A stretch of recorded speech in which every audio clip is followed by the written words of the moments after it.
사람들이 갑자기 돈을 버는 경우들이 굉장히 많아졌습니다. 제 주변에도 신흥 부자들이 굉장히 많은데 이런 부자들의 특징이 무엇인가 라고 살펴보면은 대부분 똑같아요. 굉장히 신기하게도 한 가지가 있었습니다. 바로 를 한다는 거였어요. 요즘 이 부자들이 추구하는 건 진짜 극한의 효율 추구예요. 어떤 느낌이냐면은 여러분들 안녕하십니까? 저는요 2년 반 전에까지 초등교사로 근무를 하다가 이렇게 퇴사한 이후에 지금 사업을 하고 있는 주식회사 타이탄 컴퍼니의 대표 타이탄 철물점 오윤록이라고 합니다. 사실 요즘 신흥 부자라고 불리는 사람들이 굉장히 많이 나왔습니다. 유튜브를 보거나 인스타그램이나 틱톡 같은 데 보시면은 갑자기 나 돈 진짜 많이 벌었어 하면서 등장하는 사람들 여러분들 아마 많이 보셨을 거예요. 그런데 그런 사람들이 어떻게 갑자기 이렇게 튀어나왔을까 아마 많이들 궁금하셨을 건데 이게 오늘날 갑자기 시대가 바뀌면서 일어난 현상이 아닌가라고 싶어요. 최근에 있었던 이 인류의 가장 큰 사건이 무엇인가 생각해 보면은 코로나가 있었죠. 코로나가 있으면서 사람들이 이제 미디어에 집중하게 되고 인공지능이 결합되면서 인공지능을 활용하게 되고 하면서 이전과 다르게 젊은 사람들이 갑자기 돈을 버는 경우들이 굉장히 많아졌습니다. 자, 제 주변에도 굉장히 신흥 부자들이 굉장히 많은데 이런 부자들의 특징이 무엇인가 라고 살펴보면 대부분 똑같아요. 그냥 혼자서 처음에 시작해야 하는 건 똑같은데 이 혼자서 쓸 수 있는 시간을 얼마나 효율적으로 잘 활용했느냐에 따라서 부자가 되기도 하고 또 아니면 뒤처지고 이렇게 낙오되기도 하더라고요. 그래서 이런 사람들의 특징이 뭔가 하고 제가 이렇게 살펴보니까 굉장히 신기하게도 한 가지가 있었습니다. 바로 SNS를 한다는 거였어요. SNS가 중요하다는 것은 정말 많은 사람들이 강조를 하는데 그게 왜 중요하지 하고 아마 와닿지는 않으실 거라고 저는 생각하는데 이 SNS가 왜 중요하냐면요. 마치 SNS를 하는 사람과 그렇지 않은 사람은 무인도에 있는 사람과 아니면 저기 강남에서 장사하는 거 이렇게 차이를 볼 수 있다고 생각을 해요. 돈을 벌기 위해서는 내가 무엇을 팔아야 할 것도 필요하고 마찬가지로 또 팔 것을 사줄 사람도 있어야 된다고 생각하는데 대부분의 사람들은 돈을 벌고 싶다라는 생각만 하지 이거를 누구에게 어떤 사람들에게 팔아야 될지를 생각을 잘 못하는데 우리가 일단은 돈을 벌려고 하면 사람이 필요한데 SNS만큼이나 사람을 많이 모아줄 수 있는 효과적인 수단은 없다라고 저는 생각을 해서 일단 신흥 부자라면은 거의 SNS를 다 해요. 유튜브를 하든 인스타를 하든 SNS 안 하는 부자라고 정말 찾기 힘들다 싶을 정도로 빠르게 성장하는 사람들의 뒤에는 SNS가 존재했었습니다.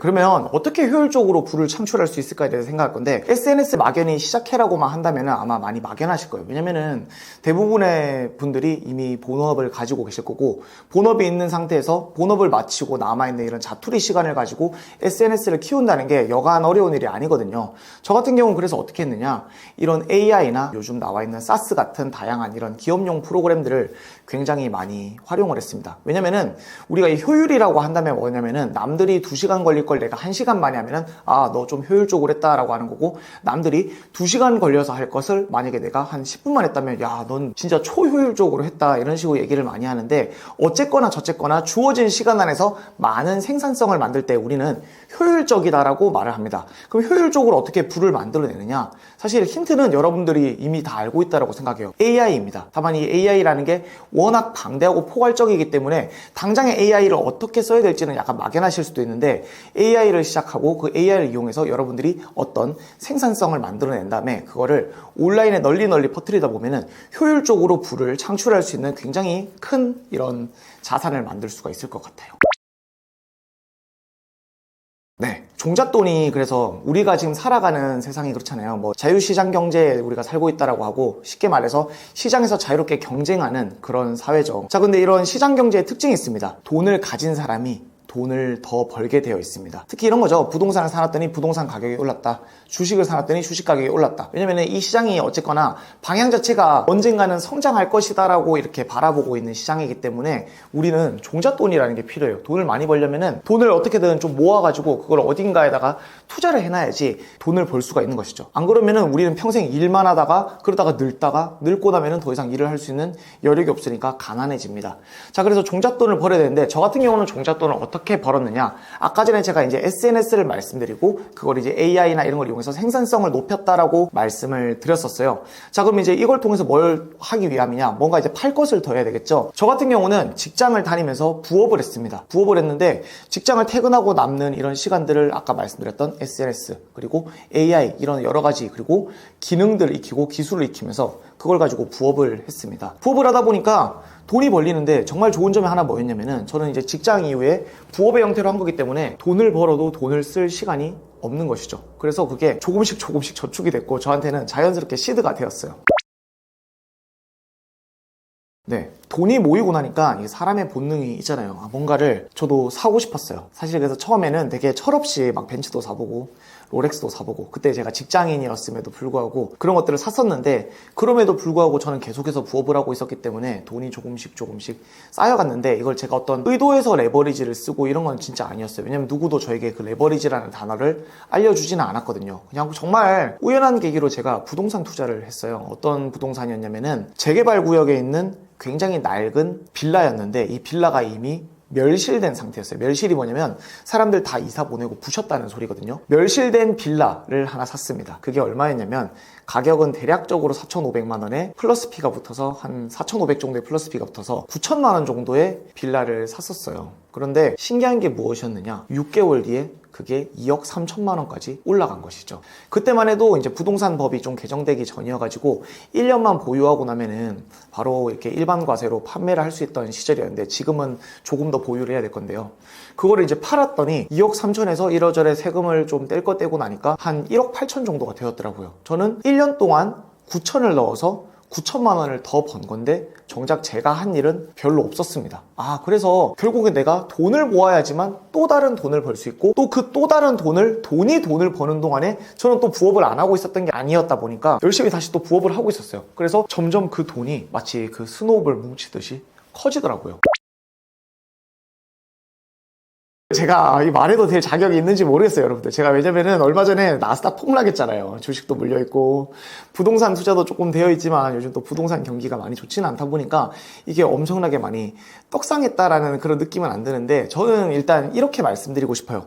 돈을 벌면은 돈을 돈으로서, 현금으로서 가지고 있지 말라라고 말씀을 드리고 싶습니다. 저도 진짜 돈을 열심히 벌고 있는데 부동산이든 주식이든 일단은 대부분 우량주 위주로, 흔들리지 않는 우량주 위주로 꾸준히 투자합니다. 그리고 돈을 최대한 좀 보유량을 그렇게 많이 안 가지고 있으려고 하는 편이에요. 그러다 보니까 뭐 오를 때도 있고 내릴 때도 있지만, 또 내릴 땐 내린 대로 사고 오르면 오른 대로 사다 보니까 점차 자산이 늘어나는 경험을 할 수 있었습니다. 저도 어떤 종목이 옳다 그르다라고 할 수는 없지만 항상 그냥 우량주에 투자하시라, 전 그렇게 말씀드리고 싶어요. 요즘 이 젊은 부자들이 추구하는 건요, 진짜 극한의 효율 추구예요. 어떤 느낌이냐면은, 사실 요즘 진짜 돈 좀 벌었다고 하는 친구들을 만나보면은 생각보다 직원이 많지 않아요. 예전에는요, 돈을 벌기 위해서는요, 일을 많이 벌리고 이 많이 벌린 일을 다른 사람들에게 위임을 해야 됐어요. 왜냐면 나는 일을 할 수 있는 시간이 하루 중에 한정되어 있으니까. 근데 이제는 사람을 또 많이 고용하다 보니까 이 사람들을 해고하는 과정도 굉장히 많이 어렵기도 하고, 또 이 사람한테 위임을 했는데 잘 못할 수도 있잖아요. 근데 요즘은 기술이 워낙에 발전해 있다 보니까 좀 극한으로 AI를 쓰고 좀 극한으로 SNS를 좀 활용하고 최대한 인력을 많이 늘리지 않으면서 이 사람들로 만들어낼 수 있는 생산성을 최대한 쥐어짜내는 약간 그런 형태를 가져가는 것 같아요. 그러다 보니까 요즘 인스타그램이나 이런 것들 막 보면은 약간 거부감이 들 정도로, 야, 나 진짜 혼자 1인 기업인데 뭐 월에 뭐 몇 천만 원 아니 몇 억씩 벌고 있어, 막 이런 것들 굉장히 많이 올라오는데, 저도 처음에는 그런 거 보면서 거짓말이겠지 이런 생각을 많이 했었던 것 같아요. 근데 막상 이제 저도 조금씩 돈을 벌고 만나는 부류들이 바뀌니까 그 사람들이 진짜긴 하더라고요. 대신에 최대한 이용할 수 있는 것들을 많이 이용하는 것 같아요. 사람을 이용하기도 해요. 사람한테 일을 이만큼 만들어서 일을 맡겼는데 대신에 그보다 내가 번 돈보다 적은 비용을 주면 그것도 효율이라고 할 수 있을 것이고, 아니면 뭐 AI를 활용하기도 하고요. 아니면 어떤 시스템을 구성해가지고 최대한 적은 인력으로 최대한 많은 생산성을 추구하기도 하는데, 이 효율이라는 단어는 앞으로 더 AI는 발전할 거고 시대는 더 빠르게 흘러갈 거라고 생각하는데, 그렇게 급박해지는 시대에서 효율은 정말 중요한 단어가 되지 않을까 생각합니다. 네, 요즘 진짜 부업을 많이 하시잖아요. 제가 얼마 전에 이상한 통계를 하나 봤는데, 지금 현대인들, 특히 직장인들이 부업을 해봤거나 부업을 하고 있는 사람의 비중이 80%를 넘었다라는 제가 통계를 본 적이 있어요. 그만큼 사람들이 이제 부업을 많이 하는 이유가 이제 경기가 많이 어렵고 또 이제 물가는 높고 하다 보니까 이런 좀 현실적으로 이런 내가 처한 문제들을 타파하기 위해서 저는 부업을 하는 거라고 생각하는데, 사실 이렇게 너도 나도 부업을 하는 시장에 대해서 저는 굉장히 좀 반갑습니다, 개인적으로. 왜냐면 저도 부업을 해서 성장을 한 사람으로서 좀 사람들이 직장에서 주는 기회뿐만 아니라 그런 외부에 있는 기회들도 직접적으로 찾아서 이렇게 하나하나 해보는 거에 대한 이런 뭐랄까요, 사람들의 관점 변화는 굉장히 반갑고 좋은데, 사실 요즘 부업을 하다 보면 부업의 종류가 정말 많거든요, 알아보시면은. 그러다 보니까 가끔 막 이상한 부업들도 고르는 걸 보면서 사실은 조금 마음이 많이 아팠어요. 그래서 저는 부업을 고를 때 단순히 돈만 보지는 않습니다. 부업은 여러 가지 이제 골라야 되는 거 있는데, 이거를 부업을 실현하기까지 얼마만큼의 시간이 투입되는가. 아무래도 좀 어떤 기술을 익혀서 하는 부업 같은 경우는 아무래도 투입되는 시간이 많을 겁니다. 그러다 보니까 어떤 사람들은요, 투입되는 시간이 극단적으로 또 짧은 부업에 도전하는 경우들이 많은데, 저는 또 이거에 대해서 조금 약간 문제가 있다라고 생각을 해요. 왜냐면은 쉽게 도전할 수 있다는 건요, 그만큼 허들이 낮다는 걸 의미하고 그만큼 빠르게 경쟁자들이 유입돼서 빠르게 그 시장이 망가질 거라는 의미이기도 하거든요. 그래서 부업을 고를 때 저는 가장 중요한 게 뭐라고 생각하냐면요, 지속 가능성이라고 생각합니다. 부업은 일종의 사업이에요. 약간 작은 사업이라고 보시면 되는데, 사업가들이 항상 가지고 있는 가장 큰 고민이 뭐냐, 야, 내 사업 언제 망할까, 내 사업 어떤 위기가 찾아올까, 항상 그런 영속성에 대해서 고민을 많이 하거든요. 부업도 마찬가지입니다. 일종의 사업이기 때문에 당장에 몇 달, 한 달, 두 달 돈 버는 게 중요한 게 아니거든요. 부업이라는 거는 돈을 벌고 그 돈을 통해서 종잣돈을 또 만들기도 하고, 또 이제 그 돈으로 다른 기회를 창출하기 위해서 부업을 하는 만큼 좀 지속 가능성을 보시고 부업에 도전을 하셨으면 좋겠어요. 저는 그래서 모든 부업을 선택할 때 조금 들어가는 시간이나 내 노력이 조금 더 들어간다 하더라도요, 남들이 쉽게 접근하기 어렵고 또 조금 어느 정도 차별점을 가지고 있는 부업을 도전하라고 늘 말씀을 드리고 있어요. 그 뭐 예를 들면 이런 게 있을 수 있을 것 같아요. 저 같은 경우 이게 상세 페이지 디자인 외주 부업으로 아까 돈을 좀 벌었다라고 말씀드렸는데, 포토샵을 배워야 했었어요. 포토샵을 배우고 상세 페이지 기획 방법도 배워야 했었죠. 그리고 또 하다 보니까 남의 막 사진 촬영 요청이 들어오기도 했어요. 사진 촬영하면 돈을 더 준대. 그래서 막 촬영을 배워야 하게 됐는데, 얼핏 들으면은 컴퓨터 나 못하는데 이거 어떻게 해, 막 이런 생각이 들지만, 요즘은 또 배울 수 있는 환경이 굉장히 잘 갖춰져 있다 보니까 이런 뭐 유튜브도 보고 하다 보니까 하나씩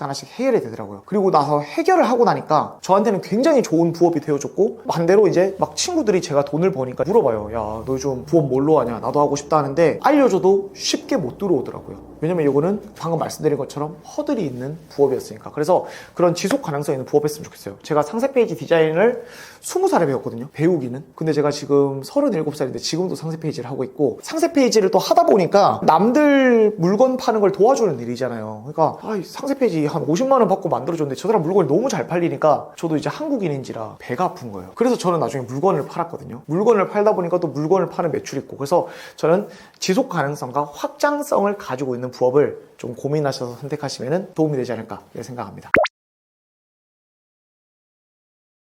자, 보통 진짜 제가 주변에 진짜 바쁘다는 말을 입에 안 달고 사는 사람을 본 적이 없어요. 그냥 모든 사람은요, 다 자기가 열심히 살고 있고 다 자기가 세상에서 제일 바쁘다라고 생각합니다. 저도 제일 바쁘고 이 영상을 보고 계신 분들도 다 바쁘실 거라고 저는 생각을 해요. 자, 근데 이 바쁜 와중에 어떻게 부업을 하냐, 막 이런 것들을 생각하실 수가 있는데, 자, 여기서 이제 필요한 키워드가 효율입니다. 저 같은 경우는요, 상세 페이지를 제작하는데 얼마 정도 시간이 걸렸었냐면은, 진짜 아무리 빨라도 2만 픽셀짜리 만드는데 처음에는 3시간, 4시간씩 걸렸어요. 자, 근데 이게 어느 순간부터는 2시간, 1시간 이렇게 줄어들었어요. 왜 그게 가능했느냐? 처음에는 상세 페이지를 제작을 하면서 제가 이렇게 다 체크를 하는 겁니다. 내가 이 상세 페이지를 다 만들어서 이거를 고객들에게 전달하기까지 내가 하는 일들을 정말 세부적으로 적었어요. 뭐 예를 들어서 기획하기 안에서도 뭐 레퍼런스 찾아보기가 있을 것이고, 정말 많은 세부적인 행동들이 있겠죠. 이거를 다 풀어서 씁니다. 쓰고 어디에서 이게 로드가 걸리는지, 딜레이가 되는지를 찾아보는 거예요. 저는 어디서 걸리고 있었느냐? 첫 번째가 기획이었어요. 막 어떻게 해서든지 좋은 문구를 찾으려다 보니까 막 다른 상세 페이지들을 막 찾아보는 거예요. 찾아보는데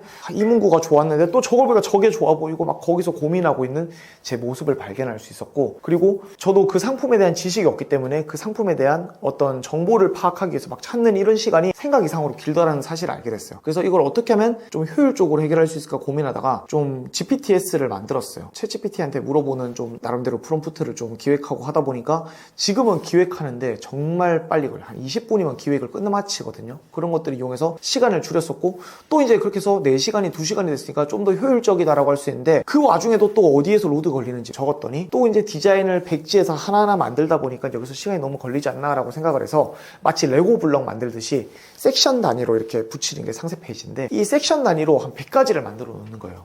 그래서 시작하기 전에 뭐 1번, 7번, 5번, 3번 막 쪼르르 조립을 해놓는 거죠. 그러면 색깔도 다르고 폰트도 다르고 사진도 다를 건데 그 다음 폰트를 한번 쫙 통일하고 색깔 한번 쫙 통일하고 사진을 통일하는 제 나름대로의 이런 로드맵을 만들었습니다. 그러니까 시간이 더 빨라지면서 효율적으로 바뀌는 경험을 할 수 있어요. 그래서 부족하더라도 부딪혀보라는 걸 하고 싶어요. 뭐냐면은 계산이 안 설 거예요. 만약에 지금 이 영상을 보고 계시는 분들이 나 상세 페이지 디자인 외주법 해볼까? 하고 하면은 막 3일 동안 한 개 만들고 하다 보면은 우리도 사람이기 때문에 계산이 서거든요. 내가 이거를 지속할 수 있나? 안 될 것 같은데. 근데 이제 그 3일을 2일, 1일, 몇 시간 줄여나가는 과정을 하다 보면은 본인만의 힌트와 답을 찾을 수 있을 것이라고 생각합니다. 그리고 약간 시간 배치를 조금 더 효율적으로 하는 것도 하나 팁이라고 말씀드릴 수 있을 것 같은데요. 저 같은 경우 이제 농산물 위탁 판매라는 부업을 또 했었어요. 이제 그때가 코로나 터지고 1년 뒤였는데 저희 집이 딱 진짜 정동향 아파트였거든요. 해가 진짜 아침에 막 기가 막히게 들어왔다가 퇴근하고 나면 해가 져 있어요. 그래서 저는 이제 사진을 찍어야 되는 일을 하다 보니까 남들이 뭐 예를 들어 7시에 일어날 때 저는 6시 반에 일어나서 30분 정도는 꼭 촬영을 하고 가는 루틴을 만들었어요. 그때 해가 잘 들어오더라고요. 그러니까 나름대로 내가 하는 일이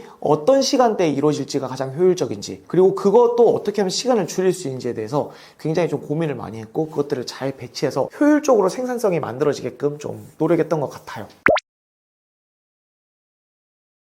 요즘 되게 많죠. 자본 없이 도전할 수 있는 수익 창출 방법을 찾는 분들이 굉장히 많은데 저는 이렇게 말씀드리고 싶어요. 우리가 가지고 있는 유일한 자본은 시간밖에 없거든요. 그 시간을 어떻게 잘 쓰느냐 싸움인데 뭐 캐시워크 같은 앱테크도 좋고 뭐 여러 가지 방법들이 있지만 이거는 내가 쓰는 시간 대비 들어오는 돈은 작잖아요. 그래서 일단 자본이 없어야 되는 조건도 충족하면서 동시에 내 시간을 최대한 낭비시키지 않는 거를 고르시는 게 중요한데 뭐 그런 것들이 좋을 것 같습니다. 일단은 돈을 벌기 위해서는요, 팔 것과 살 사람이 필요해요. 자, 근데 팔 것은 두 가지로 나눌 수가 있습니다. 재화이거나 아니면은 용역이 돼야 되는데, 재화는 실물 있는 물건들이잖아요. 근데 우리가 물건을 어디 중국에서 떼어와서 팔려고 하면은 결국엔 돈이 들기 때문에, 자본이 들기 때문에 얘는 패스. 그러면 이제 용역을 해야 되는데, 용역이 뭐 이런 거죠. 타이 마사지를 해도 돈을 받지 않습니까? 이런 서비스라는 건데 이거는 부가가치가 낮으니까 어떤 기술을 좀 익히라고 말씀을 드리고 싶어요. 뭐 요즘 많잖아요. 뭐 유튜브 쇼폼을 통한 수익화도 있을 것이고, 이런 워드프레스를 이용한 블로그를 만드는데 거기다가 구글 애드센스 광고를 붙여서 광고 수익을 쉐어받는 방법도 있을 것이고, 저처럼 이렇게 디자인 외주를 배워서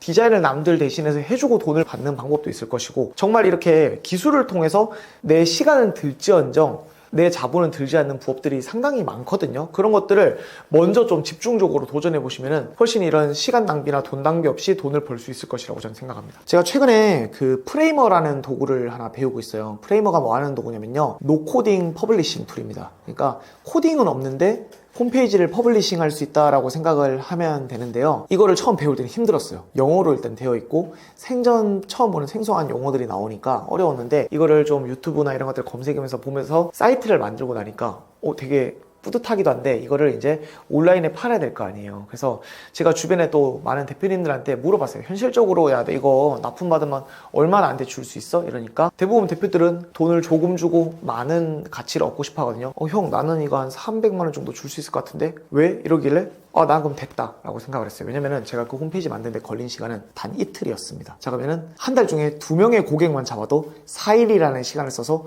600만 원을 벌 수 있다라는 소리죠. 그래서 저는 기술을 통한 부업을 가지고 먼저 돈을 만들고 나면은 그 다음부터 이제 뭐 부동산 투자를 하시든 주식 투자를 하시든 레버리지를 통해서 돈을 버는 효과까지 얻으면서 이렇게 자본이 만들어주는 자본소득과 내가 일을 하면서 얻는 노동소득, 그리고 나중에는 이 일을 또 남한테 시켜서 얻는 사업소득까지 이렇게 트리플로 가져가실 수가 있을 거라고 생각을 합니다.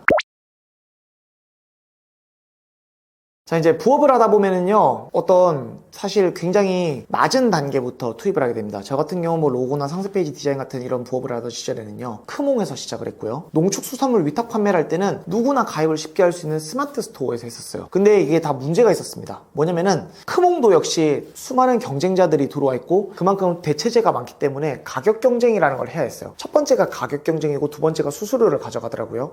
근데 또 가격 경쟁을 해야 되다 보니까 나는 이만큼 받고 싶은데 요거밖에 못 받는 문제가 있었습니다. 스마트 스토어도 마찬가지예요. 들어가는 것 자체는 굉장히 쉬운데 또 그 안에는 많은 경쟁자들이 있고 그 안에서 가격 경쟁이 일어나다 보니까 무조건 저렴하게 팔아야 되는 이런 문제들이 있었습니다. 그래서 저는 그거를 어떻게 해결했느냐, 브랜딩이라는 방법을 이용했어요. 자, 브랜딩은 쉽게 말해서 내 제품을 브랜드로 만드는 건데, 어떻게 내 제품이 브랜드가 돼? 어떻게 내 서비스가 브랜드가 돼? 어떻게 내 깎게 이렇게 브랜드가 돼? 막 이런 생각을 할 수 있잖아요. 자, 근데 브랜드는 남들에게 인식시키는 과정이거든요. 저는 그래서 어떻게 했느냐, 제가 고구마를 떼왔어요. 이 고구마를 떼왔는데 저기 가락시장에서 도매가로 받는 가격을 보고 인터넷에 검색을 해봤더니 그렇게 별 차이가 없는 거예요. 근데 저는 물량을 대량으로 뗄 수 없는 자본이 부족한 사람이기 때문에 이거를 떼어와서 온라인에 올렸더니 가격 경쟁이 안 되겠죠. 그래서 야, 이걸 어떡하나? 라고 고민을 하다가 이런 방법을 썼습니다. 그 고구마의 이름이 있었는데요. 그 고구마의 지역 브랜드를 배제하고 제가 흑당 고구마라는 이름을 지어줬어요. 흑당 고구마라고 제가 이렇게 이름만 붙이는 거는 브랜딩이 아닙니다. 브랜딩은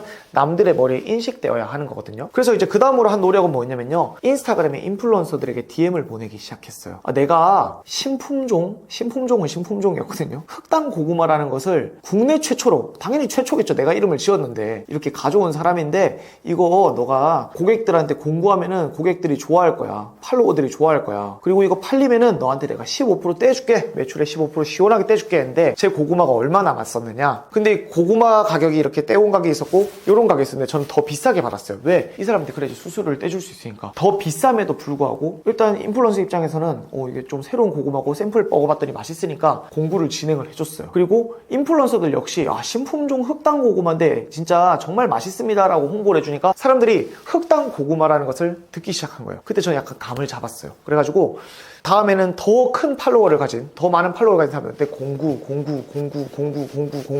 하다 보니까 어느 순간 흑당 고구마를 인스타그램에 검색했더니 해시태그가 3,000개 넘게 잡히더라고요. 그때 이거 스마트 스토어에 이제 흑당 고구마를 올려도 비싸도 사지 않을까? 라고 생각했는데 비싸도 팔리더라고요. 자, 그래서 여러분들께서 무작정 노력만 하고 무작정 싸게만 팔려고 하면은 절대로 부자가 될 수 없습니다. 그래서 이제 루이비통 그룹을 보시면은요, 정말 유명한 브랜드들이 많이 있는데 거기는 보면은 회장이 거의 전 세계 5등 안에 드는 진짜 초갑부입니다. 자, 근데 사실 거기는 명품만 팔죠. 근데 우리가 또 잘 아는 막 다이소나 이런 데는 저렴한 것만 파는데 다이소 회장이 돈이 많겠습니까? 루이비통 회장이 돈이 많겠습니까? 당연하게도 루이비통 회장이 돈이 많은 이유는 여기는 어떤 사람들이 가치라고 느끼는 브랜드를 만들었기 때문인데 항상 내가 뭔가를 홍보할 때도 그냥 단순히 고구마 팔아요 보다는 50브릭스의 당도를 가진 흑당 고구마를 팝니다. 신품종이에요 이렇게 홍보하는 게 당장에는 내가 뭘 하고 있는지 싶지만 이게 점진적으로 브랜딩이 되고 나면은 훨씬 더 큰 돈을 벌 수가 있게 될 것입니다.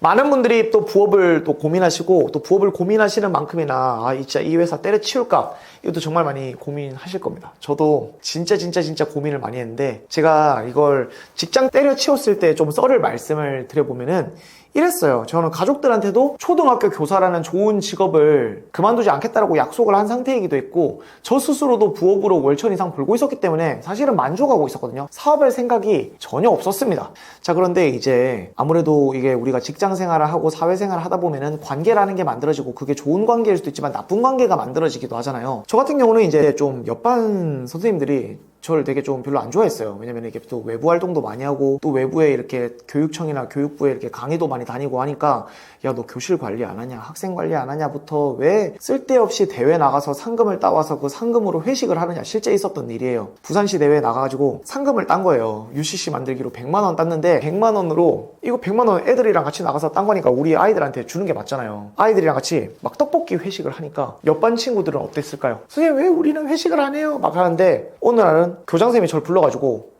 오 선생 앞으로는 상금을 따오면은 옆반이랑 같이 분배하도록 하게. 배급제인가? 공산주의인가? 막 이런 생각을 드는 거예요. 그래갖고 저는 그렇게 못하겠습니다 했더니 이제 약간 은연중에 약간 왕따 같은 쟤 왜 나대냐 이러는 거죠. 제가 근데 진짜 정말 교사 시절에 이런 대회들을 많이 쓸고 다녔습니다. 그래서 이제 막 회식도 하고 하는데 저 또 고집이 세가지고 우리 애들하고만 이렇게 막 회식을 또 했던 거죠. 그러다 보니까 이제 저한테 입을 대는 사람이 실제로 나타났어요. 너 왜 나대냐. 근데 놀랍게도 그분은 이제 저보다 훨씬 더 연차가 높은 분인데 저는 마음속의 무기가 부업이잖아요. 저는 이분이 4달 일하는 돈을 저는 한 달이면 버는 사람이었던 거죠. 한 번도 난 직장을 그만두지 않겠다고 스스로 약속했고 가족과도 약속했지만 뭔가 부당한 대우를 받을 때마다 그만두고 싶다. 이 생각을 정말 많이 했지만 저는 스스로랑 사실 약속한 게 있었어요. 나가더라도 월 2천은 찍고 나가야지. 그러지 않으면 나 스스로도 불안할 거고 내 가족들도 불안할 거니까 나는 부업에서 본업으로 넘어간다면 점진적으로 부업인 상태에서 거의 사업에 준한 수준으로 완성시켜 놓고 최대한 안정적인 초석을 다져놓고 나가겠다라는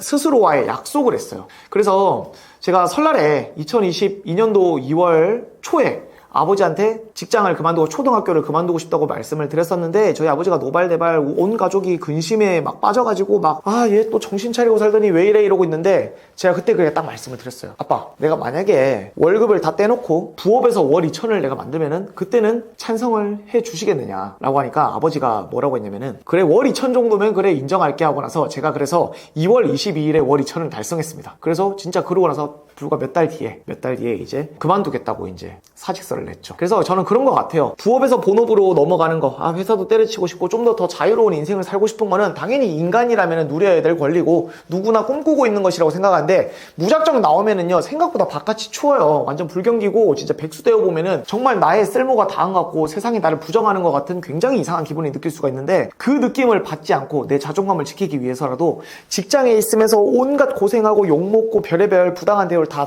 당할 건 알고 있지만 그 와중에도 굳세게 버텨서 부업을 충분히 잘 다지고 나왔으면 좋겠다. 그러면은 나와서도 절대로 흔들리지 않고 오히려 본업에 쓰던 시간이 그대로 부업에 더해져서 그 자체로 사업이 되면서 훨씬 더 높은 생산성을 만들고 누구나 꿈꾸던 경제적 자유에 훨씬 더 다가갈 수 있다고 생각합니다.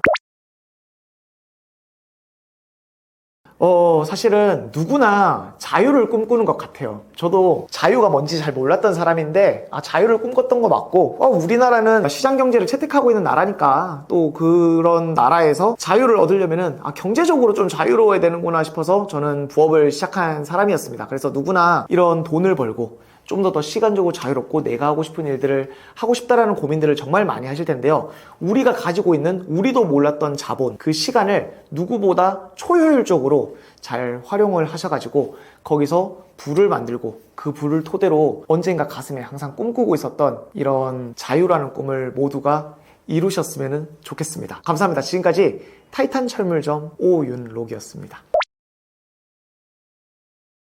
저는 솔직히 말해서 거지였어요. 부산에서도 달동네에 살던 사람이고 부모님한테 물려받을 재산보다는 빚이 훨씬 더 많은 사람이었는데 사실 이제 우리가 자본주의에 살잖아요. 이 자본의 3요소라고 부르는데 이제 돈, 그리고 재화, 그리고 저는 이 시간을 3요소라고 생각을 합니다. 근데 저한테는 돈이나 어떤 재화는 없었잖아요. 없다 보니까 나한테 가지고 있는 유일한 무기가 뭘까라고 항상 고민을 많이 했던 것 같은데 그 무기를 고민하다가 항상 나오는 대답은 남는 게 시간이잖아요. 그래서 시간밖에 없었어요. 근데 제가 과연 시간을 잘 쓰고 있느냐라고 생각을 했었을 때 아니었어요. 왜냐면은 제가 일을 하면서 남는 시간에 자거나 그때 뭐 넷플릭스 이런 게 있던 시절 아닌데 뭐 유튜브 보고 뭐 그 당시 뭐 유행하는 이렇게 SNS 하면서 되게 시간을 흘려보내고 있던 것들이 많더라고요. 그러면은 이렇게 흘려보내고 낭비되는 시간들을 어떻게 해서든지 내재화시키고 가져와서 그거를 돈으로 바꿔야 되겠다라고 처음에는 생각을 했었습니다. 특히나 그래서 20대 때는요 제가 가지고 있던 시간들을 가지고 막 노가다도 해보고 과외도 해보고 정말 안 해본 알바가 없을 정도로 거의 다 해봤었는데 그렇다고 막 크게 많이 벌었느냐 좀 그렇진 않았어요. 그나마 좀 돈이 됐던 거는 과외 정도인데 그러면 이제 저는 이렇게 생각하는 거죠. 같은 시간이라도 노가다를 할 때랑 과외를 할 때랑 그 단가가 달라지는구나. 그러면 난 조금이라도 더 내가 쓰는 시간에 단가를 높여야 되겠다라고 생각을 하게 됐던 거죠. 그래서 나중에 이제 제가 교사가 되고 나서 저는 부업을 시작을 했는데 부업을 할 때 제가 가지고 있는 이 자투리 시간을 팔아서 돈을 벌어야 되는데 어떻게 하면 이 자투리 시간의 단가를 높일 수 있을까에 대해서 고민을 정말 많이 했어요. 그러니까 남아있는 게 몇 가지 없더라고요. 하나가 있었네요. 딱 기술을 익히는 거였습니다. 그래서 제가 좀 디자인에 관심이 많았었는데 디자인에 대한 공부를 하고 남들이 요청하는 로고 디자인이나 상세 페이지 디자인이나 아니면 웹사이트를 만드는 웹 디자인 같은 것들을 대신해서 해주고 돈을 받는 일을 했습니다. 아무래도 뭐 다른 이런 돈을 버는 일은 사실 정말 많잖아요. 근데 몸으로 때우는 다른 일들과 비교해서 훨씬 더 많은 돈을 받게 되더라고요. 아마 그때부터 약간 기술에 대한 관심이 굉장히 높아졌고 더 좋은 기술, 더 새로운 기술, 더 남다른 기술들을 이렇게 익히려고 노력을 많이 했던 것 같아요. 저는 일단 부자가 되기 위해서는 좀 파트너십이라는 게 중요하다고 생각합니다. 파트너십은요, 근데 한 두 가지가 될 것 같아요. 나와 내 직원들 간의 파트너십이 될 수도 있고요. 나와 아니면은 이 사회에서 만나게 되는 수많은 나의 동료들과의 또 파트너십도 있다라고 생각하는데 어디든지 사람 관계에서는 내가 몰랐던 걸 알게 되고 얻게 되는 것들이 굉장히 많다라고 생각합니다. 그래서 직원들 간의 이 파트너십은 어떤 식으로 맺었냐면요. 최대한 어쨌거나 내가 제일 똑똑한 사람이 좀 되어줘야 될 것 같아요. 그래서 수많은 책을 읽고 수많은 것들을 공부하게 되면서 우리 회사에 뭔가 좀 잘못된 부분들을 부분들을 고치는 겁니다. 아니면 우리 회사에 이 정도 1시간이면 걸릴 일이 내가 볼 때 이게 2시간, 3시간이 걸리고 있다면 어딘가 뭔가 잘못된 부분이 있다는 것인가? 그런 것들을 찾아서 고치고 그것들을 교육하고 이거를 반복하다 보면은 굉장히 생소하고 굉장히 추상적이지만 시스템이라는 게 만들어져요. 원래는 이게 3시간 걸리던 일인데 대표님이 이렇게 처리하라고 했으니까 나는 이렇게 해야지가 전통이 되고 그 회사의 문화가 되면은 그게 시스템이 돼요. 그래서 이제 이런 것들을 파트너십을 잘 맺어야 되는데 무작정 시키기만 하면은 직원들이 말을 안 듣더라고요. 그래서 최대한 직원들과 소통도 많이 하면서 그들이 겪고 있는 어려움에 귀를 기울이면서 이런 거 우리 한번 이렇게 같이 얘기를 해보자. 이런 건 어때? 저런 건 어때? 하면서 어떤 이런 협의를 통해서 어떤 구조들을 만들다 보니까 시스템이 만들어지고 그러다 보니까 이제 직원들도 저희가 협의하는 대표다 보니까 대표님 제가 이번에 AI 기업 중에 이런 거 알아왔는데 이런 것들을 좀 이런 부분에 적용하면 조금 더 효율적일 것 같은데 이거 적용하면 어떨까요? 이런 제안들이 점점 많이 들어오게 되더라고요. 그래서 과감하게 또 수용하고 또 그게 아니면 과감하게 버리기도 하고 더 업그레이드 하기도 하다 보니까 직원들과의 저희 관계를 바탕으로 한 시스템이 만들어졌어요. 그래서 이런 파트너십도 또 중요했던 것 같고 이런 게 이제 만들어지고 나면요 자연스럽게 매출이 만들어지고 조금 기업으로서의 가치가 성장하게 됩니다. 그 밖으로 나가서 만나는 사람들의 조금 뭐랄까요 이런 레벨이 높아지게 되는 것 같아요. 예전에는 제가 월 1,000 벌 때는 월 1,000 버는 사람들끼리 노는데 월 1억을 벌게 되면 좀 그 정도 레벨을 만나게 되고 월 10억을 벌게 되면 또 그보다 훨씬 높은 레벨의 사람들을 만나게 되는데 그들 속에서 대화를 하다 보면은 또 엄청나게 많은 힌트들이 나오잖아요. 저는 그래서 지금도 항상 수첩과 펜을 들고 다니는데 뭐가 나오면 항상 기록해놔요. 그것도 폰으로 안 쓰고 저는 수기로 항상 기록을 해놓습니다. 이유는 조금이나마 빨리 기억을 가져오려고. 그리고 또 직원들과의 파트너십에서 제가 바깥에서 들어온 이런 힌트들을 풀어내고 거기서 막 방법들을 찾아내고 그리고 하다 보니까 굉장히 회사가 빠르게 발전했던 것 같아요. 이런 거라고. 근데 브랜딩을요 대부분의 많은 사람들이 굉장히 또 추상적으로 생각하시고 이걸 내가 해서 될까? 라고 이렇게 대부분 의문을 갖는 분들이 많으세요. 왜냐면 브랜딩이라는 게 많은 분들이 단순히 그냥 유명해지는 걸로 착각하는데 단순히 생각하면은 그런 게 맞는 것 같아요. 근데 이제 브랜딩을 제가 오늘 설명해 드리면은요 약간 인식의 영역이라고 생각하면 됩니다. 마케팅은 이런 겁니다. 내가 너를 사랑해 라고 내가 사랑하고 있다는 것을 이 사람한테 알린 게 마케팅이면은요 이 사람이 제가 나를 사랑하고 있구나 라고 인지하게 되는 거를 브랜딩이라고 생각을 합니다. 자 그러면 어떤 느낌이냐면요 길거리를 가는데 어떤 여자분이 샤넬백을 하나 사서 메고 가면은 샤넬백이다 비싸겠네 부럽다 이렇게 내 머릿속에 어떤 인식이 들게 된다면 그게 브랜딩이라고 생각합니다. 그래서 이 브랜딩이라는 것은 단순히 제품에만 적용할 수 있는 게 아니라 우리 개개인들에게도 적용을 할 수가 있어요. 제가 막 그래서 SNS나 이런 것들을 굉장히 많이 강조를 하는 사람인데 나를 알리면서 동시에 나를 인식시켜라. 그래서 알리는 것만 하는 게 아니라 알리는 것 속에 스토리가 있어야 되고 내가 전하고자 하는 어떤 가치나 전달하고자 하는 바가 명확히 드러나야 된다라고 생각합니다. 브랜딩이 된다는 게 어떤 느낌이냐면요 시장에 가도 샤넬백이랑 비슷하게 생긴 이런 소가죽으로 만든 가방이 있어요. 근데 그런 거는 몇만 원 밖에 안 하는데 얼마 전에 그 샤넬 매장에 가보니까 1,500만 원이 넘더라고요. 클래식백이. 자, 더 비싸지는 거죠. 즉 나도 인식하고 남도 인식하고 수많은 사람 인식하는 사람들이 늘어나면 늘어날수록 그거는 이제 수요 공급의 법칙에 의해서 수요하려고 하는 사람들이 더 늘어나게 되고 수요가 많아지면은 가격이 높아지게 돼요. 그래서 브랜딩을 하는 것이고 이렇게 알리려는 노력 속에 내가 전하고자 하는 바만 명확하게 한다면은 브랜딩을 할 수 있고 가격을 충분히 높일 수가 있다고 저는 설명드리고 싶어요. 전 사실 이거 솔직하게 말씀드려도 되는 건 맞죠. 이 워라밸을 저는 진짜 굉장히 좀 별로 좋아하지 않는 사람 중에 하나예요. 이게 워라밸이 이거잖아요. 워크라이프 밸런스인데 일과 생활의 균형인데 세상에 그런 게 어디 있습니까? 솔직히 돈이 없으면요 그냥 워크만 해야 되는 거고 돈이 많으면은 워크를 안 해도 됩니다. 근데 이제 아무래도 이 워라밸이란 말이 왜 나왔냐면요 이 워라밸이 이게 굉장히 좀 오래된 역사를 가지고 있는 단어예요. 제가 알기로도 거의 1980년대 막 70년대 이런 시기에 나왔을 거가 맞나요? 예, 아마 굉장히 좀 오래된 용어예요. 근데 이게 이제 와서 각광받는 이유는 우리가 지금 살아가는 이 생활이 너무 척박한 거죠. 열심히 직장에 가서 9 to 6 일하고 퇴근하는데도 그냥 퇴근하는 게 아니잖아요. 지옥철에 껴가지고 집에 와서 씻고 뭐하고 하다 보면은 8시, 9시니까 사람이 고생하고 나면 보상심리가 발동하게 되고 그 보상심리가 이제 맥주 먹고 치킨 먹고 이제 자는 건데 아니면 뭐 넷플릭스를 보거나 근데 이렇게 해서는 절대로 인생을 저는 바꿀 수 없다라고 생각합니다. 저는 그래서 스스로한테 좀 약속을 했어요. 그 약속을 어떻게 했냐면은 네이버 제가 블로그를 운영을 하고 있는데 이 블로그에다가 제 목표를 썼어요. 선언하기죠. 나 이렇게 할 거야. 이렇게 하기 위해서 이런 것들 할 거야. 이런 것들을 굉장히 많이 적어놓고 저 스스로를 약간 이 약속 속에다가 좀 봉인을 했던 것 같아요. 왜냐면 이 워라벨은요 사실 굉장히 보기 좋은 망상이라고 저도 생각을 하거든요. 그럼 이 망상에서 벗어나서 나를 한번 이 워크라이프 밸런스가 아니라 이 워크에다가 조금 더 더해서 밸류에이션을 한번 더 해보자 라고 생각을 했던 것 같아요. 그래서 가치를 더한다는 마음으로 이 자투리 시간을 치킨 먹고 맥주 먹고 그다음 뭐 넷플릭스 보고 유튜브 보고 하는 시간들을 최대한 제 개개인의 좀 발전을 하기 위해서 교육도 듣고 책도 읽고 단순히 이게 또 우리가 교육이랑 책만 본다고 인생이 바뀌는 건 아니잖아요. 직접 실행도 해보고 거기에 대한 피드백도 받아보면서 굉장히 좀 실행을 많이 해봤던 것 같습니다. 그거를 한 2년 정도 딱 지속하고 나니까 정말 인생이 많이 바뀌었어요. 근데 왜 대부분이 그걸 못하느냐, 이 2년이라는 시간이 솔직히 쉬운 시간 아니거든요. 그래서 저는 스스로에게 약속을 했어요. 어차피 인간의 이 마음이 작심삼일밖에 안 된다라고 한다면은 이 작심삼일을 정말 2년 동안 반복하자. 그렇게 했더니 진짜 인생이 많이 바뀌더라고요. 그래서 저는 이렇게 좀 말씀을 드리고 싶어요. 일단은 당연히 본업이 저는 우선순위가 되어야 된다라고 생각하고 남아있는 시간을 어떻게 쓸지에 대해서 대부분 다 생각을 잘 안 하는 것 같아요. 그러니까 굉장히 즉흥적이에요. 직장에다가 전화가 옵니다. 야, 맥주 한잔 할래? 아, 그래? 시계를 봤더니 뭐 약속이 없어. 그냥 나가서 맥주 한잔 하는 거고. 그런데 나 오늘 집에 와서 뭐 하지? 이렇게 가다 보니까 할 거 없네. 넷플릭스나 봐야지 하고 띵 하면서 켜고. 아니면 배고프네? 이거는 전 되게 너무 약간 원초적이고 좀 이렇게 1차원적인 삶이라고 생각하는데 저는 본업은 당연히 중요한 거고 나머지 2순위, 3순위, 4순위, 5순위에 대해서 내가 할 일과 해야 될 순서에 대해서 명확하게만 정해놓는다면은 집에 가서도 맞다, 나 2순위로 이거 하기로 했지라는 생각이 들기 때문에 조금 다른 유혹들로부터 좀 벗어나고 조금이라도 더 생산성 있는 시간을 만들어낼 수 있다고 생각을 해요.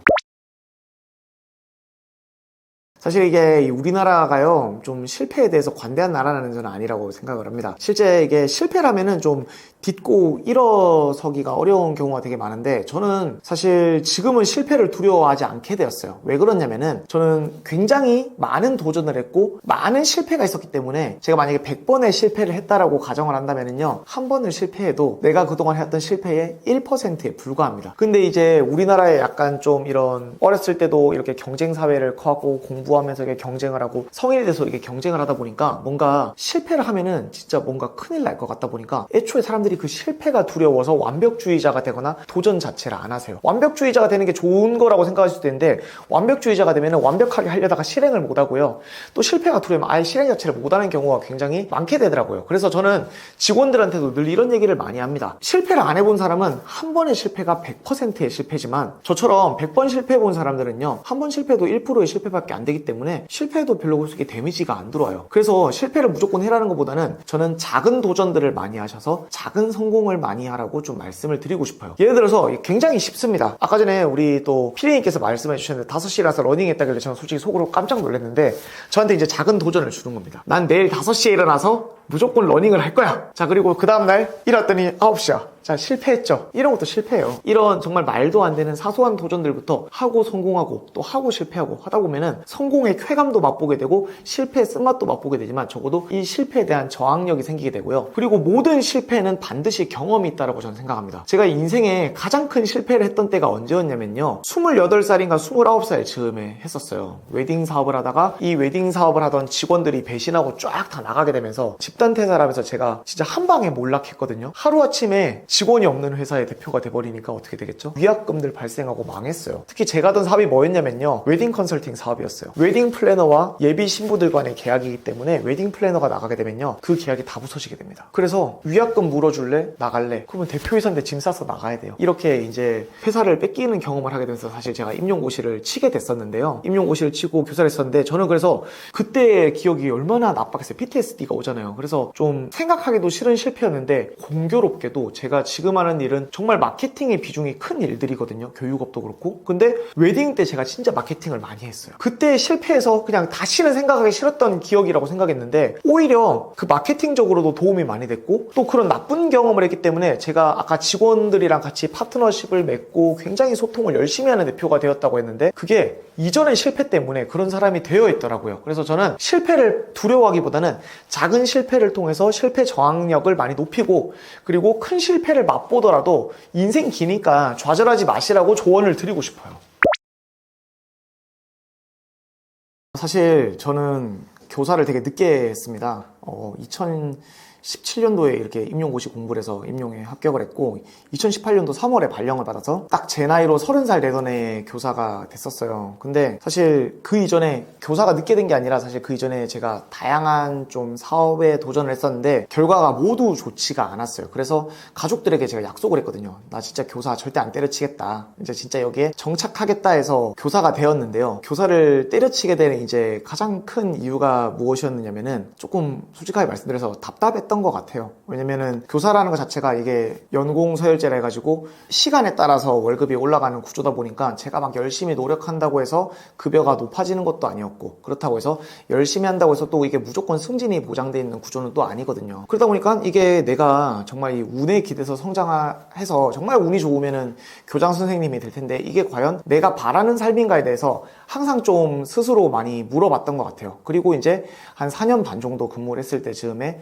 아니었구나 라는 생각이 들어서 가족들과의 약속을 이제 뒤로 한 채 때려치우게 되었습니다. 사실 교사를 그만두고 시작한 부업은 아니고요. 교사를 하는 중에 부업을 했습니다. 사실 공무원은요 겸직 금지 업종입니다. 걸리면은 정직이에요. 정직. 한 3개월 정도 정직을 받는 걸로 알고 있는데 저 같은 경우는 이제 식구가 있었어요. 와이프도 있고 자식도 있는 상황에서 자식은 태어나기 전에 부업을 시작했으니까 일단 와이프가 있는 상황에서 저 혼자 이렇게 외벌이로 돈을 벌고 있었다 보니까 조금 힘들었어요. 교사가 특히나 아까 말씀드린 것처럼 연공서열제였는데 저는 근무한 지 얼마 안 됐다 보니까 월급이 한 230만 원 정도 이렇게 나왔던 것 같아요. 230만 원으로 두 사람이 이렇게 전세 자금 대출 이렇게 해서 이자도 내면서 통신비도 내면서 뭐 교통비도 내면서 생활비까지 쓰려고 하니까 이게 감당이 안 되더라고요. 그래서 저는 교사가 되고 그렇게 얼마 지나지 않아서 로고 디자인 외주 부업이랑 상세 페이지 디자인 외주 부업을 시작을 했었어요.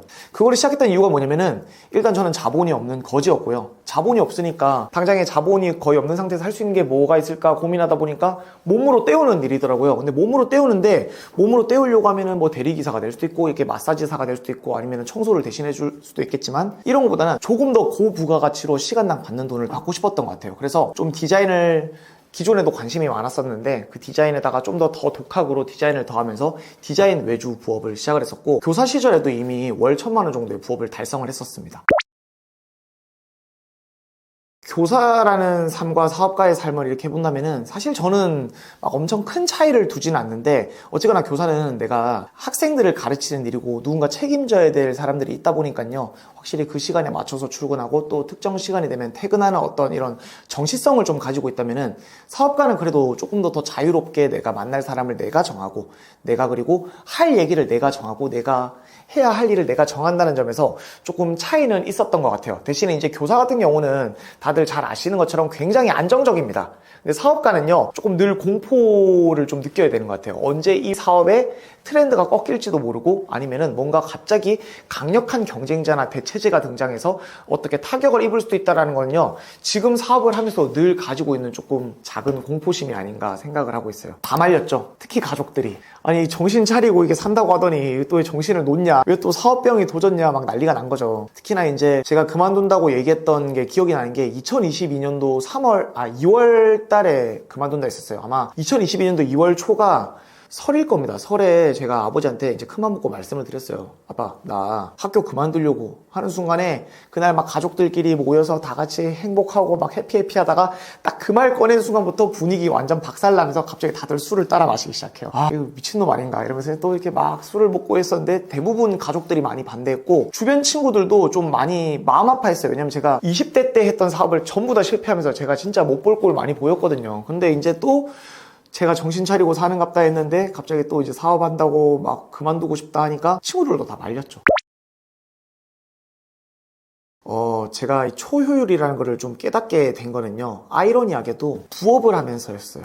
사실 제가 20대 때 사업을 되게 많이 실패했다고 말씀을 드렸는데 그 이유가 뭐냐면은 너무 자유로웠던 것 같아요. 그러니까 제 마음대로 한 거죠. 자고 싶을 때 자고 할 때 하고 막 이랬는데 부업은 좀 특성상 자투리 시간을 쓸 수밖에 없거든요. 직장을 갔다 와서 남는 시간에 아니면은 주말에 이런 시간들을 쓰다 보니까 시간에 굉장히 좀 소중함도 알게 됐고 작은 시간 안에서 100만 원을 벌 때도 있었고 200만 원을 벌 때도 있었고 1000만 원을 벌 때도 있었는데 어떻게 쓰느냐에 따라서 100만 원을 벌 수도 있고 1000만 원을 벌 수도 있구나. 그러면은 100만 원을 벌 때보다는 1000만 원을 벌 때 했던 나의 행동이 더 효율적이었구나라고 생각하면서 제가 원래 그렇게 효율충은 아니었는데 점차 더 효율적인 방향으로 계속 가다 보니까 나중에는요, 제 뇌의 알고리즘이 바뀐 거예요. 막 이렇게 AI 이런 거에도 관심이 없던 사람인데 막 AI도 막 쓰고, 막 또 나와 있는 여러 가지 사스들 있죠. 뭐 대표적으로 우리가 많이 쓰는 것 중에 뭐 노션도 있고 이런 거 있는데, 제가 진짜 절대 그런 거 익히는 스타일이 아닌데, 그런 거 보면서 조금이라도 더 깔끔하게 정리하고 제가 조금이나마 낭비하는 시간들을 줄이려고 노력하다 보니까 제 인생의 어느 순간에 형태가 되게 많이 바뀌어 있더라고요. 굉장히 좀 시간을 좀 많이 쥐어짜서 쓰는 스타일로 바뀌어 있어요. 그래서